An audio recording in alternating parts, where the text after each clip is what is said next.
Il y a dans nos bureaux des choses et des habitudes qui nous font perdre du temps. C'est ce que j'appelle des croquetants. Et croyez-moi, les croquetants sont insidieux. Ils se cachent bien et agissent à l'insu de notre plein gré. Cela fait tellement longtemps qu'on vit avec qu'on ne s'en rend même plus compte. Et c'est ce qui fait leur force.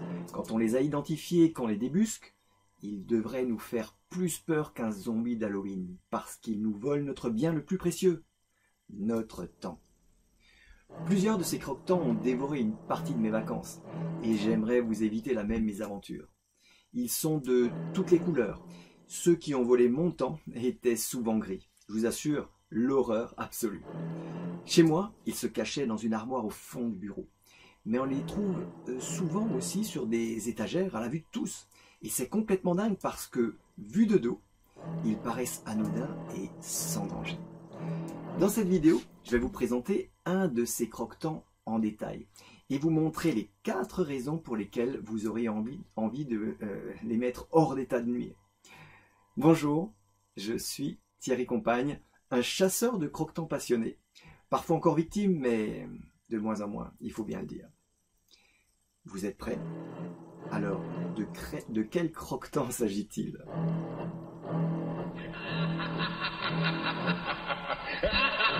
Vous avez vu sa gueule? C'est terrifiant, non? C'est le classeur à levier et tirette. Allez, plus sérieusement, voyons comment il s'y prend pour voler votre temps méthodiquement en 4 étapes. Pour classer un document, il va falloir prendre le classeur, l'ouvrir, jusque-là tout va bien, basculer la tirette, lever le levier, aïe, ça se gâte, trouilloter, viser les trous pour mettre le doc. Quand il y en a plusieurs, évidemment, ça se complique et ça commence à devenir insupportable. Rabaisser le levier, remettre la tirette, refermer le classeur, remettre à sa place. Et là, vous vous dites, oui, bon, et alors? J'ai l'habitude, ma perforatrice, je l'ai sous la main, je ne pars jamais désespérément à sa recherche. Et non, ça ne m'embête pas non plus d'avoir à m'y reprendre plusieurs fois quand il faut que je trouillote une pile de doc trop épaisse pour la faire entrer en une seule fois. Non, non, vraiment, ce croquetant-là n'est pas aussi horrible que ça pour moi. Oui, mais ce n'est pas fini, les amis. Je vous le rappelle, il agit en plusieurs étapes, de manière sournoise et progressive. Et c'est en cela que ce croquetant-là est insidieux. Vous allez rejouer l'épisode 1 plusieurs fois et jouer de la tirette et du levier avec plaisir et grande satisfaction. Ça va peut-être même vous rappeler de bons moments passés sur les bancs d'école. Mais voilà, arrivera le moment où votre croquetant en aura plein la gueule. Et comme vous n'aurez pas forcément un nouveau classeur à levier et tirette sous la main, vous allez le gaver encore et encore en pressant, comprimant les documents. La tirette sera difficile à placer, les anneaux ne vont plus correctement se refermer, vous n'avez pas de nouveau classeur sous la main. Vous allez forcément remettre à plus tard l'ouverture d'un nouveau classeur et peut-être même espérer qu'un stagiaire ou un collègue dévoué arrivera à temps pour le faire à votre place. Encore et encore. Si, on a tous espéré ça un jour, j'avoue. Mais voilà, le stagiaire et le collègue dévoué n'arrivent pas.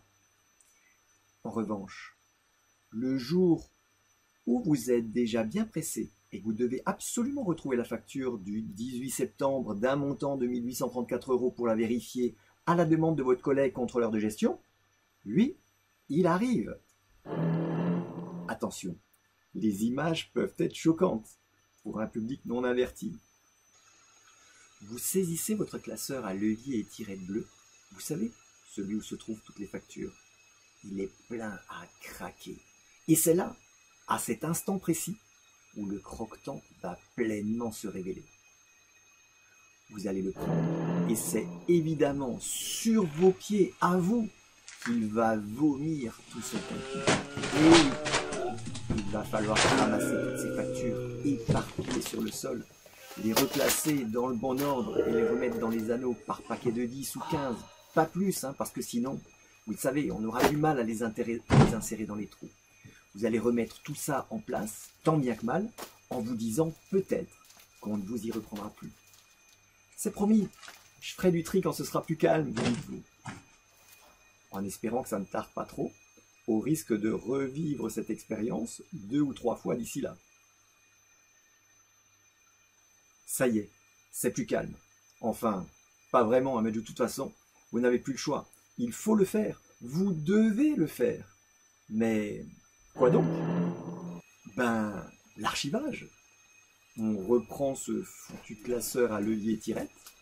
À deux mains, hein, cette fois-ci, pour ne pas risquer de revivre une énième fois la même mésaventure. On va extraire tout son contenu, à nouveau, paquet de feuilles par paquet de feuilles. Sinon, on n'arrive pas à les sortir des anneaux. Ben oui, hein, je vous avais prévenu, ces croquetants-là vont vous en faire voir de toutes les couleurs, jusqu'au bout, au sens propre comme au figuré. Et ensuite, eh bien, pour relier toutes ces factures, on va essayer d'insérer un clip ou une attache plastique dans les trous avant de mettre le paquet bien proprement dans une boîte archive. Oh. 1, 2, 3 croquetants dans vos armoires? Probablement beaucoup plus. Combien de minutes, d'heures, de jours vous ont-ils volé jusqu'ici, sans que vous vous en rendiez compte? De mon côté, c'est fini, je m'en suis définitivement débarrassé. Alors oui, il n'y a pas de moyen de stockage idéal, il y a toujours des avantages et des inconvénients. Alors l'idée ici est bien de vous sensibiliser sur le fait qu'il faut bien choisir en fonction de ses besoins et faire des compromis. Alors par exemple, il y a des cas où le classeur est obligatoire pour stocker certains documents parce que c'est imposé par les normes qualité. Ça peut aussi être intéressant de conserver le classeur s'il y a besoin de consulter fréquemment les documents qu'il contient. Alors, c'est plus facile à feuilleter et à transporter. Mais bien souvent, ce n'est pas le cas. On pourrait s'en passer, sauter cette étape et classer directement dans la boîte archive. Le stockage des factures est un bon exemple. Prenez aussi bien en compte tout le cycle de stockage du document, de son entrée jusqu'à sa sortie. Alors pour ma part, le compromis que j'ai trouvé est le suivant. J'ai choisi des dossiers suspendus en tiroir pour tous les documents éphémères ou en cours, avec besoin de consultation pour les plus récents. Ensuite, passage dans les boîtes archives pour ceux qui demandent à être conservés durablement. Alors pour certains documents, je mets directement dans une boîte archive sans passer par la case dossier suspendu.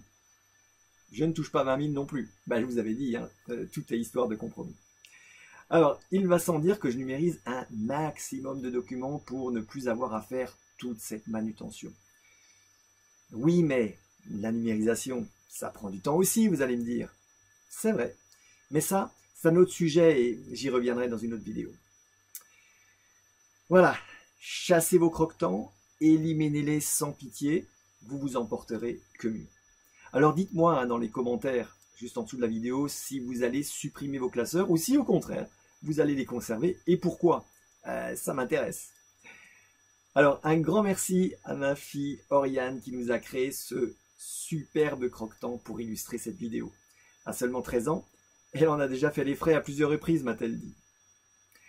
Alors ça fait maintenant des années que je cherche, expérimente et teste de nouvelles techniques d'organisation et de gestion du temps, aussi bien sur le plan méthodo que des outils et du mindset. Je peux vous aider à prendre des raccourcis pour vous épargner des pertes de temps et vous éviter ainsi des erreurs que j'ai déjà commises. J'aide les chefs d'entreprise, les entrepreneurs indépendants et les cadres à créer leur propre système d'organisation personnelle. Alors je présenterai très bientôt une webconférence à ce sujet. Vous trouverez le lien d'inscription ci-dessous également.